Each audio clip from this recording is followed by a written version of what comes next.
Hey, what's up, guys? Welcome to Chayarali.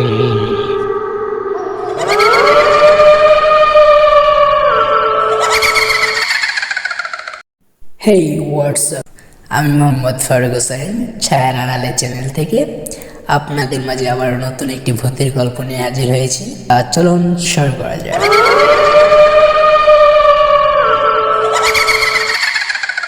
আজ আমাদের মাঝে আমাদের এক সাবস্ক্রাইবার একটি গল্প শেয়ার করবেন। চলুন তার থেকে পুরো গল্পটা শোনা যাক। হ্যাঁ ভাইয়া, আপনি শুরু করেন।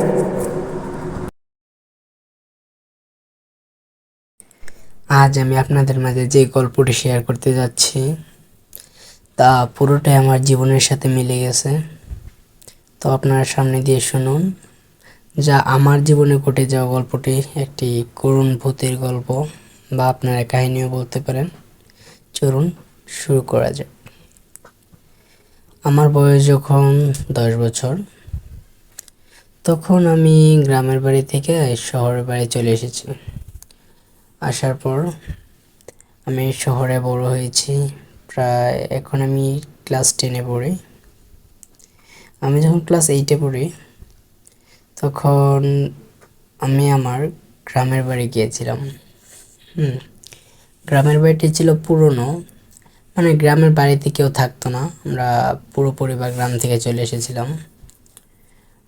গ্রামের বাড়িতে যেহেতু কেউ থাকতো না, বাড়িটি খুবই পুরনো হয়ে গিয়েছিল, বা জঙ্গলের মতো হয়ে গিয়েছিল বাড়িটি। আর আমাদের বাড়িটি ছিল একবারে নদীর একদম ধারেই। তখন আমরা যেহেতু বাড়িতে গিয়েছি, আর যেহেতু আমাদের আরও ফ্রেন্ড আছে, আমার আরও ফ্রেন্ড আছে, তাদের সাথে আমার কন্ট্যাক্ট হয় যে আমি বাড়িতে আসছি, তারা সবাই এসে দেখা করে যাক। ওরা দেখা করে গেছে।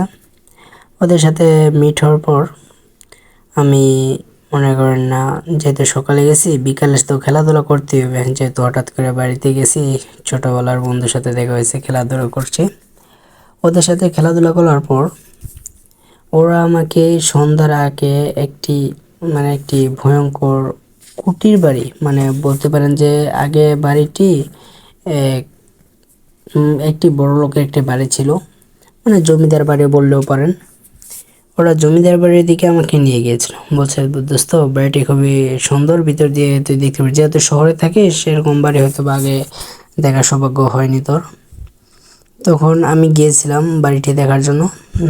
তখন বাড়িটির ভেতরে কেমন জানি ভয়ঙ্কর ভয়ঙ্কর ভাব হচ্ছিল। তো আপনারা হয়তো বা বিশ্বাস করবেন না, আমি যখন বাড়িটিতে যাই তখন বাড়ির ভেতরে ঢুকতেই যেন আমার শরীরটা কেমন কেমন শিউরে উঠলো, যেমন একটি ঠান্ডা বাতাস এসে আমার শরীরে লাগলো। তো বন্ধুরা আগে পরে যায়, ওরা বলতে পারে না এটা এখানে ভূত থাকে কি না, বা কোনো আত্মার আছে কি না। যেহেতু আমার শরীরটা হঠাৎ করে শিউরে উঠলো, তো আমি ভাবলাম এখানে আবার কোনো আত্মা টাত্মা নাই তো। ওই দিন আবার সন্ধ্যার পর মাগরিব আজান দিয়ে দিয়েছে। তো আমার বন্ধুরা বলতেছে, তুই আজ যেহেতু আসছিস একটু দেখে যা, আবার কালকে আসবি। পরে আমি একটু ঘুরে ঘুরে দেখতেছিলাম। দেখার পরে সামনে একটা ঘর পাওয়া গেছে, যার কাছে, মানে উপরে কাঁচ ছিল। হ্যাঁ, কাঁচের মধ্যে কি যেন একটা লেখা, লাল রঙের লেখা, অনেক আগের পুরনো একটা লেখা। তো বন্ধুরা তা খেয়াল করেনি। আমি সামনে গিয়েছি, সামনে গিয়ে লেখাটা যখন দেখতেছি, লেখাটা মূলত কি ছিল তা আমি ভালো স্পষ্ট দেখতে পাইনি।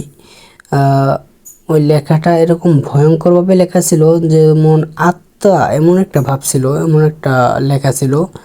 কিন্তু লেখাটা দেখে আমার মনে হয়নি যে এটা মানুষের কোনো লেখা হতে পারে, কেমন রক্ত দিয়ে এরকম লেখা মনে হচ্ছিল আমার কাছে। কাছে যেয়ে দেখার পর তখন আমি আমাদের বন্ধুকে নিয়ে এসে দেখলাম, বন্ধু দেখতো। তখন আমার বন্ধু বলল, কই কি কোনো লেখা নাই তো। তো আমি ভাবলাম ও হয়তো মজা করছে। তা আমরা সবাইকে জিজ্ঞেস করলাম, ওরা বলে কই কোনো লেখা নাই তো। তখন আমি ভাবলাম এখানে কোনো একটা গন্ডগোল আছে।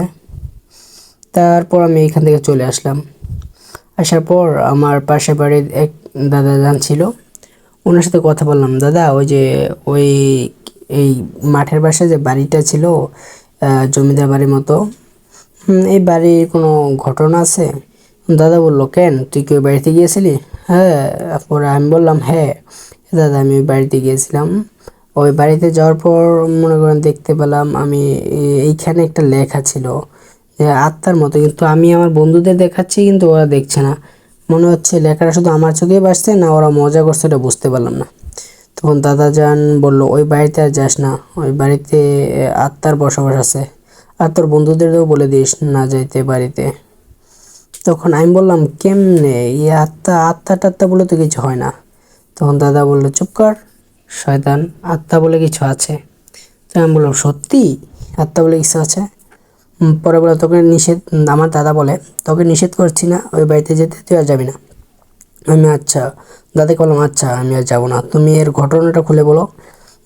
তখন দাদা আমাকে বলে, প্রায় 1901 কত সাল, অনেক আগে, মানে আমার দাদা যখন যুবক ছিল, তখন তখন বলে এখানে জমিদার ছিল আরও অনেক জমিদারের পুরো পরিবার ছিল। তখন আমার দাদা বলল যে এই জমিদারের পরিবারটা ছিল খুবই, মানে এটা অনেক ভালো একটা পরিবার ছিল, কিন্তু ওদের যে আত্মীয় স্বজন ছিল তারা ওদেরকে আবার দেখতে পেতো না, মানে দেখতে পারতো না। জমিদারের যেহেতু অনেক ধন সম্পদ ছিল, অনেক কিছু ছিল, তাহলে দাদার আর মানে এই জমিদারকে ওদের আত্মীয় স্বজন দেখতে পারতো না আর কি, মানে কেউ একটা হিংসা করতো। তখন যেহেতু ওদের আত্মীয় স্বজন দেখতে পারতো না, যেহেতু জমিদারের যেই কীরকম একটা ভাই লাগে, ওই দেখতে পারতো না মূলত। পরে ওরা বলে, মানে জমিদারের যে ভাইটা, ওরা একদিন প্ল্যান করছিল যে জমিদারকে মেরে ফেলবে, কিন্তু কিভাবে মারবে, যে কোনো অ্যাক্সিডেন্টের মতো করতে হবে, তো অ্যাক্সিডেন্টের মতো মারবে, এরকম একটা প্ল্যান করেছিল। তখন বলে জমিদার হঠাৎ, আগে তো অনেক আগে ঘোড়ার গাড়ি ছিল, হ্যাঁ, ঘোড়ার গাড়ি, আর ঘোড়ার গাড়িটা একজন চালাইতো, আর মানে ঘোড়ার গাড়িটা একজন চালাইতো, আর পিছনে জমিদার বসে থাকতো। তো জমিদার বাড়ির পাশেই ছিল একটা বড় পুকুর, আবার জমিদারের একটি সমস্যা ছিল, সে সাঁতার পারতো না, পানিতে পড়লেই সে মারা যাবে, মানে একটা প্ল্যান নিয়ে ওর ওর বড় ভাই না ছোট ভাই, তারা প্ল্যান করে তাকে ঘোড়াটা চালাইতো, হ্যাঁ, ওকে প্ল্যান করে ওর সাথে কথা বলে ওকে টাকা দিয়ে, অনেক টাকা এবং ভয় দেখিয়ে তাদের সাথে ঠিক করলো যে জমিদারকে মেরে ফেলবে।